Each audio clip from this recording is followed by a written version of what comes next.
Hello everyone, welcome to Anubha study fact D triple S B PGT biology से अगर आप तैयारी कर रहे हैं तो आपको सबसे पहले कौन से टॉपिक्स कर लेना चाहिए। तो 11th क्लास में the living world, biological classification, ये दोनों बहुत इजी पढ़ते हैं। आप सबसे पहले इस चैप्टर्स को निपटाइए। मॉर्फोलॉजी आपसे जल्दी बन जाएगा इन कंपैरिजन टू एनाटॉमी, तो सबसे पहले आप मॉर्फोलॉजी कंप्लीट कीजिए। स्ट्रक्चरल ऑर्गेनाइजेशन कंप्लीट करने से आपके बहुत सारे डाउट्स क्लियर हो जाएंगे, इस वजह से ये चैप्टर जल्दी करना इंपॉर्टेंट है। Cell the unit of life, 5th chapter, ये बहुत अच्छे से हो जाएगा, बहुत जल्दी हो जाएगा। फिर उसके बाद है transport in plants, mineral nutrition, photosynthesis and plant growth and development. Respiration comparison थोड़ा सा टफ पड़ सकता है क्योंकि उसमें क्रेब्स साइकिल, ग्लाइकोलिसिस है, तो आप प्लांट ग्रोथ एंड डेवलपमेंट कर सकते हैं। फिर उसके बाद डाइजेशन आपसे बहुत अच्छे से हो जाएगा, बॉडी फ्लूइड्स एंड सर्कुलेशन बहुत अच्छे से हो जाएगा, एंड केमिकल कोऑर्डिनेशन बहुत अच्छे से हो जाएगा। तो यहाँ पर आपको जो प्रायोरिटीज रखनी है वो इस तरीके से रखनी है, मैं एक बार फिर से बता देती हूँ। Living world, biological classification, morphology, cell the unit of life, transport in plants, mineral nutrition, photosynthesis, plant growth and development, digestion, body fluid and circulation, chemical control and coordination. तो ये आपके 11 चैप्टर्स हो गए हैं, जो कि आपको इसी क्रम में अगर आप पढ़ेंगे तो आपको इंटरेस्ट भी आएगा और जल्दी समझ भी आएगा। देखिए, करना कंप्लीट है, पूरी ही करनी है, लेकिन किस तरीके से करनी है वो आज इस वीडियो में मैं आपको बताने वाली हूँ। फिर हम 12th की एनसीईआरटी देख लेते हैं।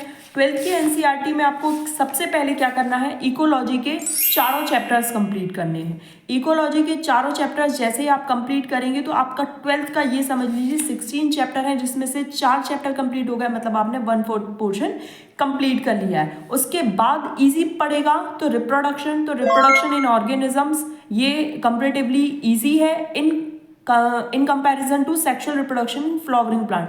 फ्लावरिंग प्लांट का रिप्रोडक्शन थोड़ा सा डिफिकल्ट पड़ता है। फिर उसके बाद रिप्रोडक्टिव हेल्थ कर लीजिएगा। ठीक, अब ये सब सारे चैप्टर्स कंप्लीट होने के बाद लगभग आपने कितने चैप्टर्स कंप्लीट कर लिए, 15 to 16 चैप्टर्स आपने यहाँ पर कवर कर लिए। कोशिश कीजिए कि ये जो 15 से 16 चैप्टर हैं वो आप विद इन अ मंथ अगर कंप्लीट कर लें तो ज़्यादा अच्छा है। एक चैप्टर को अगर आप 2 दिन भी देंगे तो 15 से 16 चैप्टर लगभग 32 से 35 दिन में आपके ये कंप्लीट हो जानी चाहिए। अब आप कैसे कंप्लीट करने वाले हैं, सबसे पहले आपको एनसीईआरटी को बहुत अच्छे से रीड करना है। रीड करते करते जैसे ही आपके ये 15 चैप्टर्स पूरे कंप्लीट हो जाए, या तो उसके बाद आप एमसीक्यूज लगाएं, या हर एक चैप्टर के बाद उसको एक दिन गैप छोड़ के, क्योंकि एक दिन गैप इसलिए छोड़ने के लिए बोल रही हूँ क्योंकि अभी आपने रिसेंट में ही किया होगा तो आपको सारी चीज़ें लर्न होगी। तो आपको क्या करना है कि एक दिन का गैप देना है, एक दिन आप दूसरे चैप्टर को देंगे, उसके बाद आप एमसीक्यूज की प्रैक्टिस करेंगे। Is all up to you कि आपको कैसे एमसीक्यूज की प्रैक्टिस करनी है। फिर उसके बाद प्लांट किंगडम और एनिमल किंगडम, ये दोनों थोड़े से डिफिकल्ट हैं बट बड़े चैप्टर्स हैं, काफ़ी इंपॉर्टेंट चैप्टर्स हैं। फिर उसके बाद एनाटॉमी पर आएंगे, सेल साइकिल पर आएंगे। सेल साइकिल को कंप्लीट करने के बाद आप रेस्पिरेशन पर आएंगे। रेस्पिरेशन कंप्लीट करने के बाद नाउ जो ह्यूमन फिजियोलॉजी के रिमेनिंग चैप्टर्स हैं आप उनको कंप्लीट करेंगे, तो आपका फिर उसके बाद बायोमोलिक्यूल्स करेंगे। इस तरीके से आपका ये वाला जो 11th का कंटेंट है ये पूरा हो जाएगा। तो इसको, ये थोड़े थोड़े से बड़े चैप्टर्स हैं तो इसको कंप्लीट करने में आप 1 महीना ले सकते हैं, क्योंकि आपका जो एग्जाम है वो अभी जुलाई से पहले तो नहीं होने वाला। तो आप आराम से, आपने अप्रैल में ये वाला सेशन कंप्लीट कर लिया, फिर मई में आपने वो ये जो 11th की पूरी एनसीईआरटी आपकी मई तक पूरी कंप्लीट हो जाएगी। फिर उसके बाद यहाँ पर आपने रिप्रोडक्शन ऑर्गेनिजम्स और sexual reproduction in flowering plant करना है। तो ये फिर genetics and evolution, human welfare आप पहले ही कर चुके थे, अब आपको केवल बायोटेक्नोलॉजी करनी है। तो ये सब भी अगर आप 1 महीना ले लेंगे, वैसे इतना है नहीं 1 महीने लाए, लेकिन ठीक है, अगर आपने 1 महीने ले लिया तो आपको कितने चैप्टर करने हैं, sexual reproduction in flowering plant, human reproduction, genetics and evolution और बायोटेक्नोलॉजी।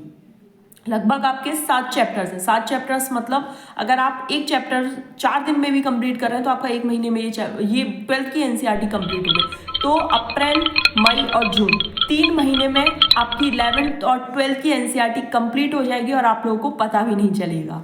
तो आप इस तरीके से अपने चैप्टर्स को प्रायोरिटी पर रखकर अच्छे से कंप्लीट कर सकते हैं, क्योंकि क्या होता है, हम बस पढ़ने बैठ गए हमें पता नहीं चलता कि हम क्या पढ़ रहे हैं, कैसे पढ़ रहे हैं, हमारा आउटपुट क्या आ रहा है, हम कितना अच्छा कर पा रहे हैं। उसके लिए आपको प्रीवियस ईयर क्वेश्चंस करने पड़ेंगे। प्रीवियस ईयर क्वेश्चंस के लिए आप इस बुक से हेल्प ले सकते हैं।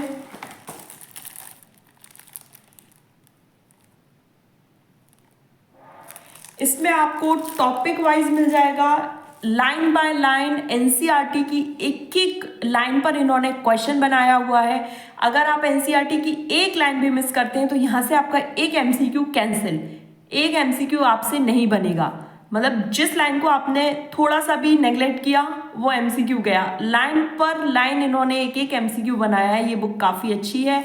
अगर आप चाहें तो एनसीईआरटी करने के बाद इस बुक से एमसीक्यूज़ की प्रैक्टिस कर सकते हैं। DSSB पीजीटी की तैयारी कर रहे हैं तो आप लोग के लिए वीडियो बहुत ज़्यादा हेल्पफुल रहने वाली है। सेशन पसंद आए तो do like share and subscribe.